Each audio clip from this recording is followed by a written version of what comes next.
Salut, c'est Thierry du podcast Au fait, c'est quoi? Alors, aujourd'hui, on a un sujet particulier sur le sport.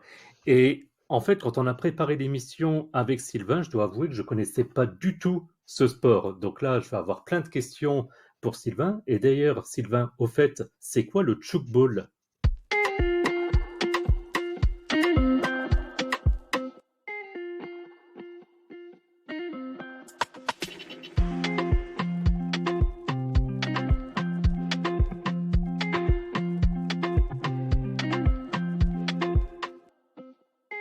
Salut Thierry et bonjour tout le monde, c'est Sylvain du podcast. Au fait, c'est quoi? Eh ben écoute, le tchoukball, alors déjà pour un petit peu recentrer le sujet, c'est que en étant sur Quais, je parlais avec des gens un peu de sport méconnus et j'ai une personne qui m'a effectivement parlé de ce sport, le tchoukball, et je ne connaissais pas du tout. Et quand je me suis renseigné, je me suis dit que c'était un sport qui est quand même sympathique et j'avais envie de vous le faire découvrir. Donc, le tchoukball, qu'est-ce que c'est? D'après ce que tu me dis, tu n'en as jamais entendu parler. Et ben, le tchoukball, ce qu'il faut savoir déjà, c'est un sport suisse qui a été développé à partir des années 60 par le docteur Hermann Brandt. Donc, c'est un scientifique et médecin genevois. Donc, en gros, il s'est rendu compte qu'il a côtoyé tout au long de sa carrière un grand nombre d'athlètes blessés, plus ou moins gravement, lors de la pratique de leur sport. Et il s'est dit que par rapport à ces traumatismes, il voulait créer un sport qui pourrait être joué par tout le monde, mais sans avoir de contact physique. Donc, ce qui fait que dans D'accord. le but, en fait, c'était de dire, ben, vu que ça fait des dégâts, je vais essayer de faire un sport qui peut être rapide, dynamique, sans contact, et qui va pouvoir convenir à des gens avec parfois des blessures et qui leur permettra de reprendre un niveau sportif, des personnes handicapées, et que ça puisse être accessible au plus grand nombre. D'accord, bah moi ça me parle tout particulièrement vu mes problèmes de santé. Donc là, tu nous as donné les origines, mais du coup, le principe et les règles du jeu, c'est quoi en fait pour le tchoukball? Alors, le principe et les règles du jeu, c'est un grand micmac. C'est un mélange un peu de pelote basque, parce qu'il y a un système de rebond, de handball, parce que ça se joue avec les mains, et un peu de volleyball, parce que la balle ne doit pas toucher par terre. Concrètement. Alors, le tchoukball, c'est un sport d'équipe mixte. Donc, tu vois, il est vraiment dans l'optique que tout le monde puisse jouer ensemble, qui se joue à 7 contre 7 sur un terrain de 15 par 26. C'est, on va dire, l'équivalent un peu d'un terrain de basket, un terrain de handball étant plutôt de 40 par 20. Et effectivement, où tu as donc ces deux équipes-là. Et le but du jeu, ça va être de marquer des points en faisant rebondir la balle sur un cadre incliné. Alors, pour t'expliquer, tu as une espèce de cadre incliné avec un filet qui est vraiment tendu pour que ça puisse rebondir. Tu as un ballon, et je reviendrai un petit peu plus sur les spécificités du ballon tout à l'heure, à l'extrémité du terrain. Et donc, en fait, les personnes peuvent se faire des passes et arriver et tirer. Tu as une zone qui est devant le cadre, qui est de 3 mètres. Pour marquer un point, il va falloir tirer, que la balle rebondisse en dehors de cette zone neutre un peu des 3 mètres et que l'équipe en face ne puisse pas la rattraper avant qu'elle touche le sol. D'accord. Et, Et et l'inclinaison, elle est quoi? Elle est vers le terrain ou elle est dans... Non, j'imagine dans... Oui, enfin si, elle est vers le terrain, j'imagine. L'inclinaison est vers le terrain à 60 Ouais. degrés, c'est-à-dire un peu vers le haut. Donc, ce qui fait que tu peux arriver. Si tu tires et que tu tapes, le ballon va rebondir parce que vraiment le filet est très tendu. Elle va Mhm. rebondir. Et le but, c'est que bah, ça sorte en dehors de la zone des 3 mètres et que l'équipe adverse ne rattrape pas le ballon. Si le ballon touche le sol en dehors de cette zone-là, il y a un point. Je ferai un point global tout à l'heure sur les points et les fautes au tchoukball parce que c'est un peu spécifique. Mais tu vois, le jeu va se dérouler en 3 fois 15 minutes avec 5 minutes de pause entre chaque manche, entre chaque tiers-temps. D'accord. Et donc, il faut tirer, j'imagine, assez fort, parce que il faut que ça rebondisse, que ça ressorte des 3 mètres. Donc, il faut une certaine force qui soit appliquée quand on lance la balle, c'est ça? Alors, il faut attirer avec une certaine force, il faut essayer de tirer avec un certain angle, parce que si c'est Ouais. juste que tu tires tout Ah droit et oui. que le ballon arrive en face, ça peut être assez facilement rattrapable par l'équipe adverse. Donc, il y a un système de feinte, tu vois, à essayer de faire, un peu d'effet, pour essayer de marquer. Et je trouve ça très bien. Le jeu, lui, va commencer par un lancer au centre du terrain. Et puis après, les joueurs, ils peuvent se passer librement sur le terrain. La seule chose, c'est que tu peux pas faire plus de 3 pas sans dribbler. Donc, tu as quand même une certaine limite. Tu peux pas juste arriver et courir, tu peux faire 3 pas, faire une passe, et après, voilà, tu as vraiment un système qui est fait pour que les gens n'aient pas forcément à tout le temps beaucoup se déplacer et qu'il n'y ait vraiment pas de contact physique. C'est vraiment un laïus du tchoukball. Ça, à la limite, c'est un petit peu comme le basket, d'une certaine manière, au niveau des caractéristiques pour cet aspect-là. Alors le basket, si tu vois la NBA, ça peut être quand même relativement physique. Tu peux avoir Bien contact sûr. physique entre les joueurs. Là, c'est vraiment un but de dire accessible à tout le monde, mixte, et donc avec plutôt une notion tactique et de placement. D'accord. Et donc, au niveau donc, du matériel, donc tu expliquais pour la taille du terrain, le cadre incliné, donc comme tu disais, à 60 degrés. Qu'est-ce qu'il en est un petit peu? Il me semble qu'il y a des caractéristiques un petit peu pour le ballon. Exactement, le ballon de Tchoukball, je me suis renseigné. En gros, il est majoritairement en mousse gonflable ou en mousse en haute densité recouvert. Donc c'est toujours dans le même état d'esprit de se dire, on a quelque chose qui ne fera pas mal, en tout cas le moins possible, si par exemple il y a un rebond, que ça rebondit sur un joueur ou autre. Tu vois, c'est vraiment toujours dans cette optique-là. Par contre, tu peux, un peu comme le handball, tu sais, sauter si tu es, devant pour essayer aller de prendre de la hauteur, essayer de tirer et de marquer le point concrètement. Donc, D'accord. Alors, bah, justement, tu parles de marquer des points. Donc, comment ça se passe au niveau maintenant, si on rentre un peu plus dans enfin, si on revient un peu sur les règles du jeu et si on rentre un peu plus dans le détail, au niveau de la gestion des points et des fautes, comment ça se passe? alors tu vas avoir plusieurs manières de marquer un point. Tu vas toujours avoir un point marqué, par exemple, si ça touche l'aire de jeu et puis bah, l'adversaire n'arrive pas à le rattraper. On va dire que ça, c'est la solution la plus simple. Tu peux avoir un point qui est donné à l'autre équipe. Si par exemple, lorsque tu tentes de tirer sur le cadre, bah, le ballon touche pas le cadre, tout simplement. Donc tu D'accord? peux avoir un point marqué. Tu peux avoir un point donné à l'autre équipe si la balle rebondit sur le cadre, mais qu'elle tombe dans la zone interdite, donc dans la zone de 3 mètres, tu sais, qui entoure le cercle. Tu peux avoir un point donné qui est à l'autre équipe lorsque le tir est cadré et que la balle rebondit sur le tireur, c'est-à-dire vraiment de manière violente, on va dire, excessive. Et tu peux avoir un point également si la balle tombe en dehors de l'aire de jeu. Donc là, c'est vraiment à l'extérieur. Donc tu vois, c'est ce que je te disais. Tu as vraiment un système de savoir doser sa force, doser son angle, pour que l'autre ne puisse pas rattraper, mais surtout que toi, tu puisses ne pas être mis hors jeu, parce que c'est pas comme au foot ou autre où tu tires à côté et tu rends la balle à l'autre. C'est que là, si tu foires, tu donnes un point à l'autre équipe.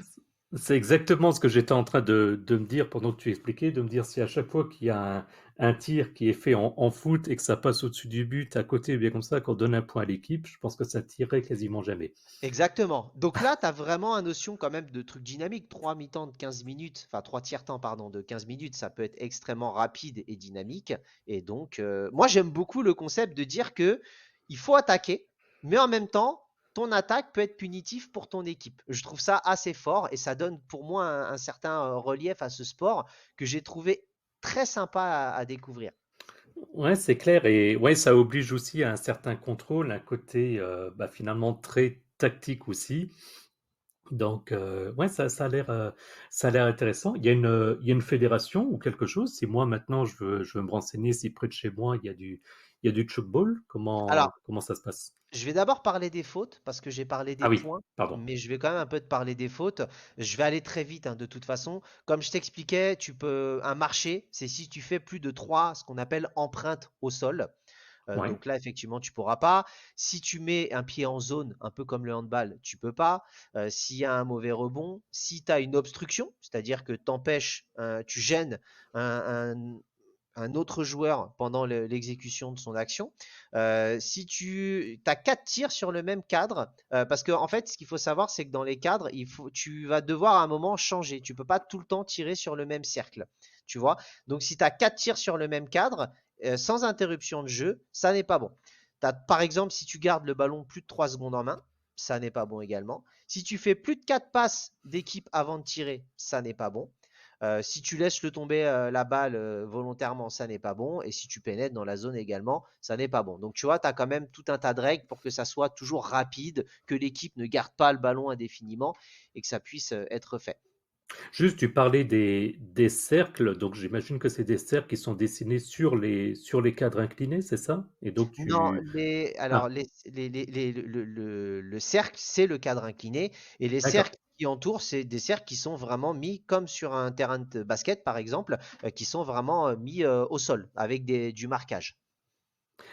D'accord, et donc tu peux pas envisager de marquer des points que en allant sur ces cercles-là, tu es obligé de varier un petit peu tes, on va dire tes tirs, en gros. Alors, j'ai essayé, j'espère, et vous me direz, je m'en excuse si des gens qui jouent le tchoukball me reprennent. Je découvre totalement ce sport, donc peut-être qu'il y a certaines notions que j'ai pas forcément très bien compris. En fait, d'après ce que j'ai compris, chaque équipe a son cercle. Maintenant, effectivement, j'ai compris qu'il y avait quand même une notion à un moment de pas pouvoir tout le temps tirer sur le même cercle. Je serais curieux justement de pouvoir interviewer quelqu'un qui a fait du tchoukball. Mais le cercle, c'est le cercle incliné hein, de toute façon. C'est vraiment la Oui. zone qui va faire foi. Bon, ben, c'est pour ceux qui connaissent le tchoukball, qu'ils n'hésitent pas à nous écouter jusqu'au bout. Comme d'habitude, on donnera nos réseaux sociaux, etc., de manière à nous tenir au courant. Au niveau de Bah, la fédération, c'est du ça. coup, C'est hmm, que j'avais remarqué pour finir qu'en gros, ouais, sur certaines règles, j'avais vu que chaque équipe, en gros, peut marquer des points différemment sur n'importe lequel des deux trampolines. Donc ce serait pas, tu vois, si j'ai bien compris, hein, ce serait pas un peu comme le foot, le basket, où chacun a sa partie de terrain, mais en fait, potentiellement, chacun peut aller attaquer où il veut. Ce qui est encore plus fort en termes de tactique et de placement, en termes d'intelligence de jeu. ouais, j'avoue que j'ai du mal à me projeter. Et là, j'ai une question. Après, je sais pas si tu as regardé, mais on arrive à voir des matchs de football, peut-être, j'en sais rien, sur YouTube ou quelque chose. Je sais pas si tu as regardé un petit peu ça. Oui, tu peux trouver des vidéos sur YouTube, tu vas arriver à voir, effectivement des matchs, des replays donc non, non, tu peux aller retrouver, vous pouvez regarder, taper Tchoukball sur YouTube, vous pourrez avoir des vidéos de présentation et voir un petit peu l'intensité et toute la partie tactique que vous pouvez retrouver. D'accord. Alors, je reviens du coup à ma question, parce que je pense quand même qu'au fur et à mesure, bah, il y a des règles assez strictes, donc il y a une certaine organisation, et donc j'en conclus qu'il y a certainement une fédération. Qu'est-ce qu'il en est? Alors, il y a une fédération internationale de tchoukball, fondée en 1971, qui a son siège à Kaohsiung. Cette fédération, elle compte, au 8 avril 2022, c'est les derniers chiffres que j'ai réussi à avoir, une cinquantaine de fédérations membres. Et elle est en contact avec 46 autres. Donc, elle, la D'accord. fédération, elle va soutenir, conseiller les fédérations internationales, aider à organiser des événements pour pouvoir justement le faire. Il y a une fédération française, vous avez un site, la FFTB, la Fédération française de tchoukball, avec un comité de direction, des commissions, des ligues, des clubs, des compétitions. Tu vas avoir du championnat de France, de la Coupe de France, tu as même l'équipe de France de tchoukball. Leur site est très bien fait, vous pouvez prendre contact avec eux, ils vous mettent une petite vidéo de présentation du sport. Allez voir, il y a un agenda des compétitions, c'est vraiment très sympa. D'accord, ça. J'aime bien quand t'en parles, parce que tu as l'impression que c'est une petite fédé où en gros tu les appelles et puis oui, oui, venez, il n'y a pas de souci. Et c'est pas impossible que ça fonctionne comme ça. Et c'est tout le charme des sports un peu particuliers que personne connaît. Euh, un épisode de Faites c'est quoi a forcément des anecdotes. J'imagine que pour le tchoukball, tu en as trouvé quelques-unes. Alors oui, déjà l'anecdote en tout cas que moi je voulais plus ou moins créer, c'est que, bah, j'espère que le football pour moi c'est un potentiel pour devenir sport olympique. Je me dis ça reste un sport, sans contact physique, ça peut le rendre attrayant pour un public assez large, c'est assez facile à apprendre mais difficile à maîtriser et je me dis, bah, que pour des jeux, classiques ou même des jeux paralympiques, pourquoi ne pas se dire que ce genre de sport pourrait être intégré? C'est mon anecdote, maison et Et c'est ce personnelle. que je me disais, hein, c'est que ça pourrait même être un sport qui arriverait plutôt d'abord en handisport avant d'arriver dans le sport dit classique. Totalement. On verra To- dans les années à venir. OK. Totalement. J'ai trouvé des anecdotes un peu plus spécifiques. En 2019, tu as une équipe de tchoukball de Singapour qui a remporté la médaille d'or aux Jeux mondiaux de tchoukball. C'est la première fois qu'une équipe de Singapour remportait une médaille d'or à une compétition internationale. En 2022, tu as un joueur de tchoukball en Suisse qui a marqué un point en faisant rebondir la balle à une vitesse de 120 km/h. En gros, c'est le point le plus rapide jamais marqué dans un match de tchoukball. Alors je pense qu'effectivement, vu que c'est en mousse, elle n'a pas forcément dû repartir très très loin derrière, mais ça avait dû être une vitesse assez incroyable. Et en 2023, tu as une équipe de tchoukball de France qui a remporté la médaille d'argent au championnat d'Europe de tchoukball. Donc c'est la première fois que l'équipe de France remporte une médaille et une compétition européenne. Cocorico, bravo les amis, ça fait plaisir. Voilà. Ce que j'ai oublié de vous préciser, c'est que le tchoukball, c'est un sport qui effectivement est en Suisse, donc très populaire là-bas, qui se développe en Europe et qui est également assez développé en Asie. Donc c'est pour ça que tu vois, on parle un peu de Singapour, on parle de Chine ou autre, mais voilà, c'est un sport qui a réussi. C'est assez marrant d'ailleurs de se dire, ça se développe en Europe, de l'Est principalement, et puis l'Asie s'est dit qu'ils aimaient bien le tchoukball. Donc voilà, tu vois, ça prend une petite ampleur un peu mondiale, c'est cool. Oui, et puis je regardais la ville où il y a la fédération. Je regardais parce qu'évidemment je connaissais pas et donc apparemment c'est à Taïwan. Exactement, j'ai oublié de le préciser tout à l'heure. Oui, effectivement, j'ai le nom, c'est à Taïwan. Et ma dernière anecdote, c'est qu'il y a le beach tchoukball. Ça se joue avec des équipes, par contre, de 5 joueurs sur un terrain de 11 par 22 mètres.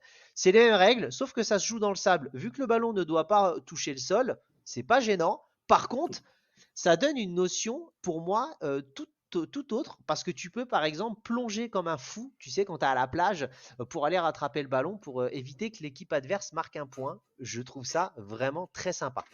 Ben, rien que pour ça, Sylvain, je te remercie parce on enregistre, on est le 5 novembre, je regarde pas la planète, il fait gris et encore, j'ai la chance d'être dans l'est de la France, donc je subis pas les tempêtes qu'on a pu avoir en France. Et le simple fait de m'imaginer que ça peut jouer sur une plage, pendant un quart de seconde, j'avais la tête en été. Donc rien que pour ça, je te remercie.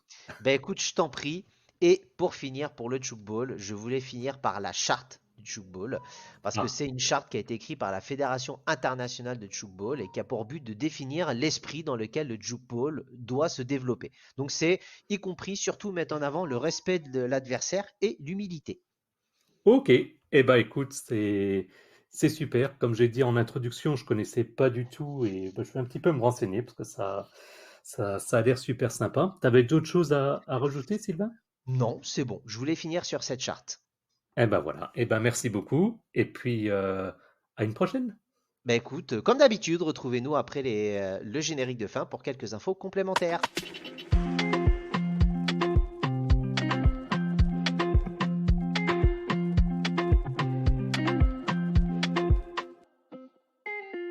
Et c'est de nouveau Sylvain du podcast Au fait, c'est quoi? Comme d'habitude, retrouvez-nous sur Twitter, X, Facebook, Instagram et Quais. Quais, encore merci, hein, c'est grâce à ce réseau-là qu'on a pu avoir l'origine du Tchoukball. À toi, Thierry. Voilà, et vous pouvez également vous abonner à notre podcast sur les principales applications. Vous avez les liens qui sont disponibles sur notre site, donc au fait c'est quoi.fr.